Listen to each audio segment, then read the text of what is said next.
All right, I had to redo this video. The original I put up didn't have no sound, so I don't know why that was, but we'll eventually figure out what happened. So appreciate everybody for checking in. Arizona Lions week 3 prediction video. Make sure you hit that subscribe button, bell icon button, share the video. Don't forget, check out our Lions prediction video for more and other predictions that's coming up. But we got a tough Arizona Cardinal team coming in. They hot. They beat a 49er team week 1. We all know the bridesmaid or the runner-up Super Bowl team usually have a hard time the following year. And the 49ers dealing with a lot of injuries. I think they dealt with some injuries that game versus the Cardinals. But hats off to the Cardinals. They won. They played the 49ers close, I think, once or twice last year. Always play the Seahawks tough. So in a division that seemed to be the hottest and the best early on in the season. The Rams looking rejuvenated.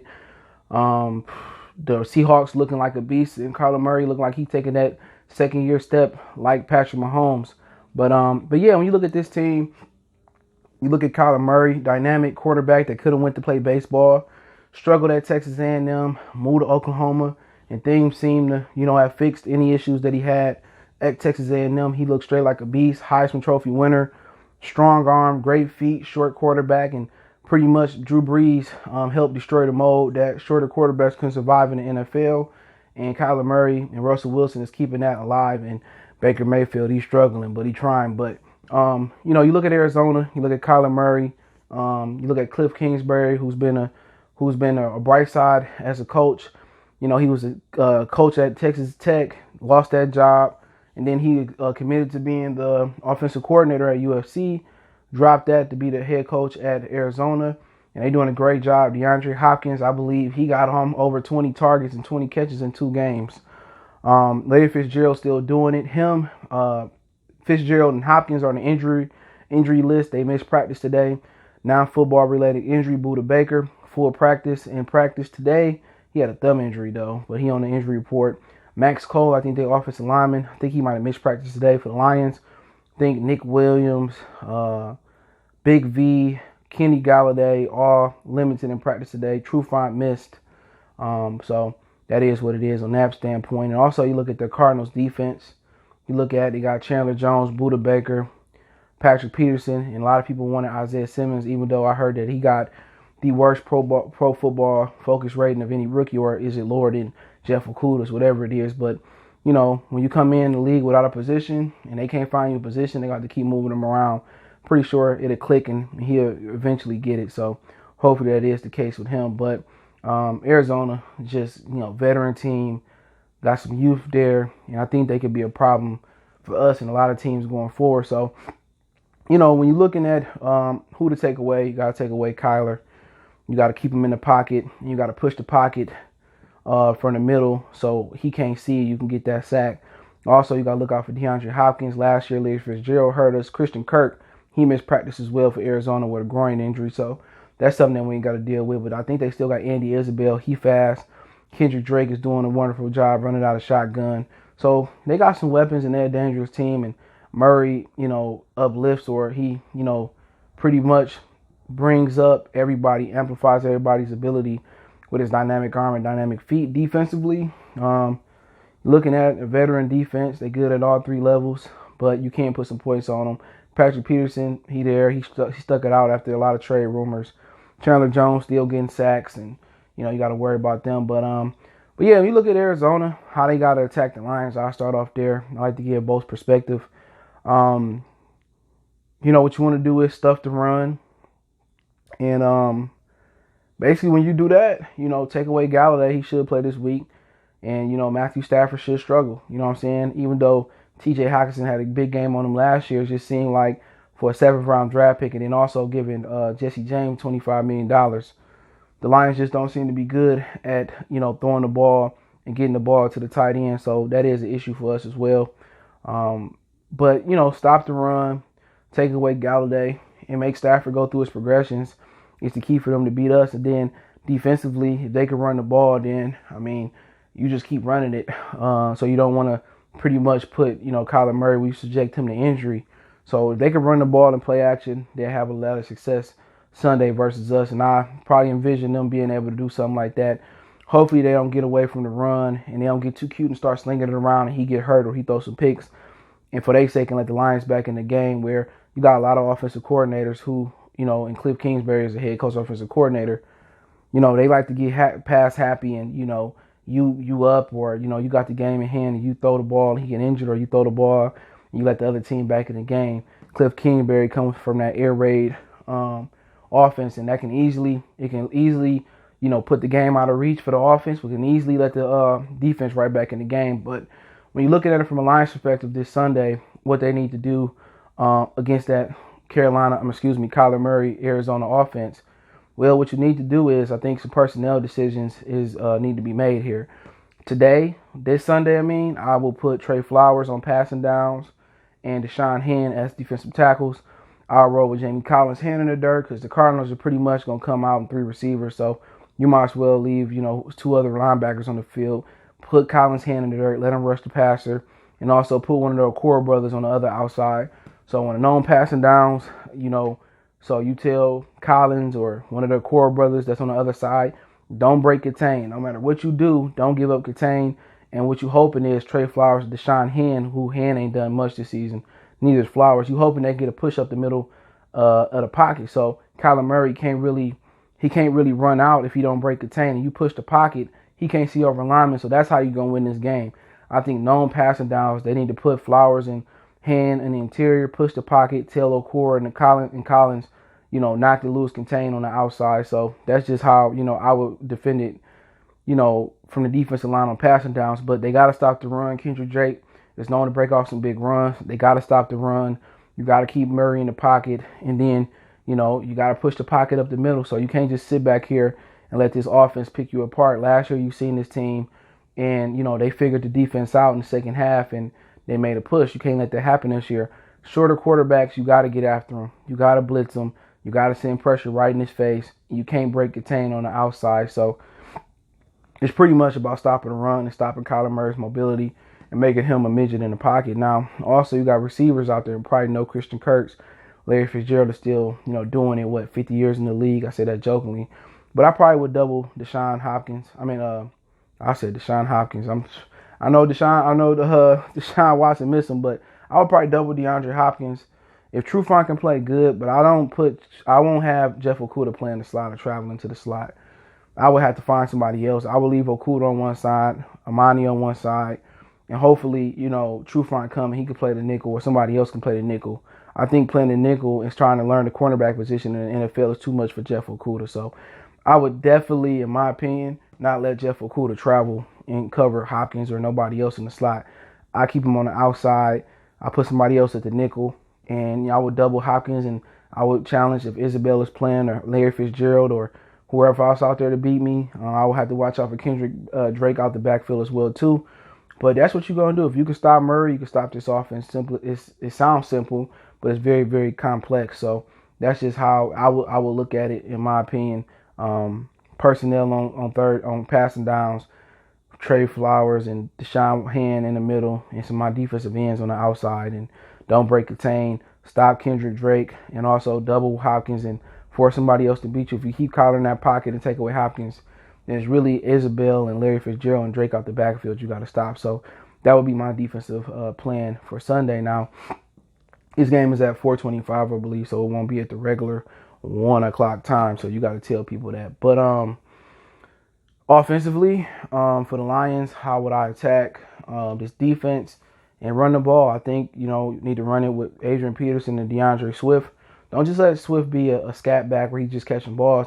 Let's run him up the middle. Let's run him off tackle. Let's get him in rhythm with Adrian Peterson. And those are 2 backs I'm running with. Kerryon looks slow. He look old, like his feet hurt when he's running. So I would get that fullback and have Peterson and Swift run behind that fullback. Then it opens up the play action. My number 1 target will be Hockenson this week. Big game in Arizona last year. Looked good this year, like he got stronger, faster, and quicker. And I think they're messing up his year 1 to year 2 jump by not being able to get him the ball. Now, is it Darrell Bevel inability to draw up a scheme to really maximize, his efforts and his abilities? Or is it, Matthew Stafford inability to get him the ball? I mean, that's up to you to pretty much determine. But I really think they need to give him the ball. I think he need about 10, 15, 20 targets this game. And if Kenny Galladay can give you something on the outside, that'd be great. But I don't really expect much from him coming off a hamstring injury. So but to be a decoy. But I would abuse T.J. Hockenson. I abused the running game with the fullback and then play action. And I would hope that Marvin Jones can get some separation. Amendola and Galley can give me some things. Now, the impact that Galley have on this game depends on what he can do off the line. If he come out healthy and pushing off the line fine, he able to get down the field and stretch the field and, be the possession receiver underneath, then that means Marvin Jones won't see extra attention. He'll see less attention. Amendola see less attention. And they have a lot of one-on-ones. But they got to open up this offense with the run game. And also they got to open up this offense with T.J. Hockenson over the middle. So run, play action to Hockenson. Or, throw the ball to Hockenson and it'll open up opportunities on the outside. So that pretty much should be the game plan offensively come Sunday. But we know they're going to try to complicate it. The Lions might jump out and lose the lead again. But, really looking at it as well, too, before we talk a little bit about special teams, is we at the place where, if we don't win this game Sunday, it can be a dangerous, dangerous place for the Lions. You play New Orleans next week at home, and then you go into a bye, and people's hoping if they start 0-4 after the bye, they fire Matt Patricia and Bob Quinn Tricia. I don't see that happening. Then you come out the bye. I think you play Jacksonville, Atlanta, Indianapolis. So you may not see a win until you see Minnesota, which they struggling, where Dalvin Cook is running the ball well, but they getting behind the football games. And Kirk Cousins ain't one of those dudes that can throw you into a football game. He can throw you out of it, but he can't really throw you into it. But we're winning for you by throwing. So it's in a situation where this game is critical to turn the season around. Galladay is supposed to have, some impact where at least we'll be 1-on-1. If we had Galladay, then not Quintez Cephas, probably back down to the slot or spelling Jones outside. But really, they got to figure out, their best performers has been Adrian Peterson. You got DeAndre Swift for a reason. Phase out Kerryon Johnson and run it down their throat. Play action, get it to Hockenson, and then that should open up everything. So, seem like Darrell Bevell just wants to complicate things offensively when it's pretty much simple. You got a tight end that's getting open that, can get the football. You won't get it to him. You rather, throw it to Quintez Cephas, 10 targets, a rookie. It just lets Darrell Bevell is kind of lacking. Or maybe, he not working with the premier quarterback that he thought he had in Matthew Stafford. So, eventually we'll see what's popping. But, if they don't win this game, it may be a while before they can win a game. They beat the 49ers and they beat the Washington football team. The football team has a great defensive line. And I don't know, they didn't like they did much versus Kyler Murray. He got 2 runs, 2 rushing TDs on the ground and 1 through the air, and he got an INT. But like I said before, this got to be a must-win game if they want to do anything this season. And, they've been in the games. They was in the Green Bay game, the meltdown in the second quarter. But really, how much does Galladay impact, and can they get Galladay the ball? It's the question. But, ultimately, I think Arizona is a fantastic football team. And part of being a team that's supposed to make that year 1 to year 2 jump with Kingsbury and Kyler Murray is winning games you're supposed to win. Okay?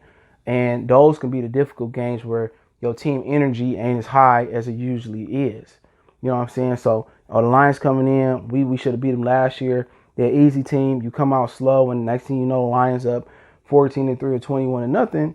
And maybe you thinking like, they're going to give up a lead anyway. We just got to keep doing what we're doing. You end up losing. The Lions have a tendency to win games that they're not supposed to win.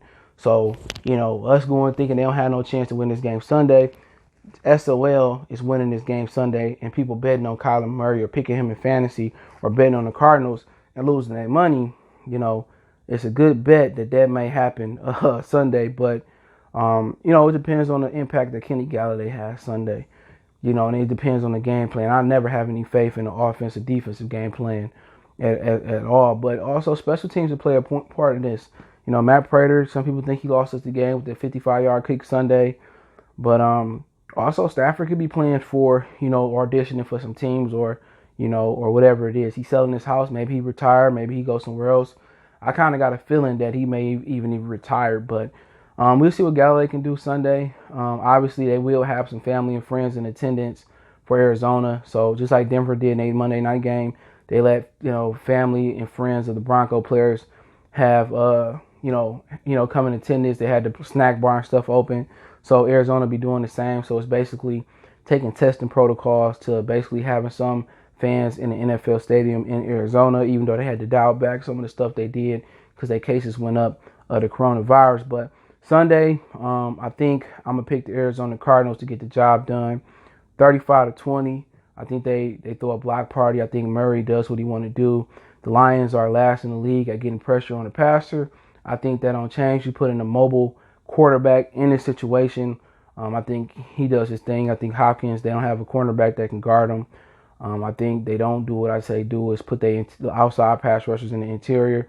I think Murray does well. I think the Arizona Cardinals dust them from beginning to end. And then you probably going to hear the inklings of more and more fans wanting to fire Quinn Trisha after Sunday. But I think you really going to hear it if they blow it to New Orleans the next weekend, I believe it is, going into the bye. But, you know, if Sheila want to show us she different, pull the trigger and fire Matt Patricia if they start off 0-4. I can give her until Thanksgiving if they embarrass her then. But, you know, it is what it is. I think Arizona win 35-20. I hope not. I hope that the Lions will find a way to win and turn the season around. I hope Galladay is the key, but we'll see. All right, we'll see. Him and Patrick Peterson should be a matchup to watch Sunday. But let me know what you guys think. Don't forget we on Facebook, Instagram, Twitter. You can reach out if you have a business question, inquiry, sponsorship, video request. Keep sharing the videos. Want to make a donation to the channel? Cash App, $CJ Good 313, PayPal link in the description. Best way to donate is share the video. Don't forget you can follow me on all social media once again. Twitter, Facebook, and Instagram. Appreciate the love, support. Let me know what you think in the comment section. One time for the one time we gone.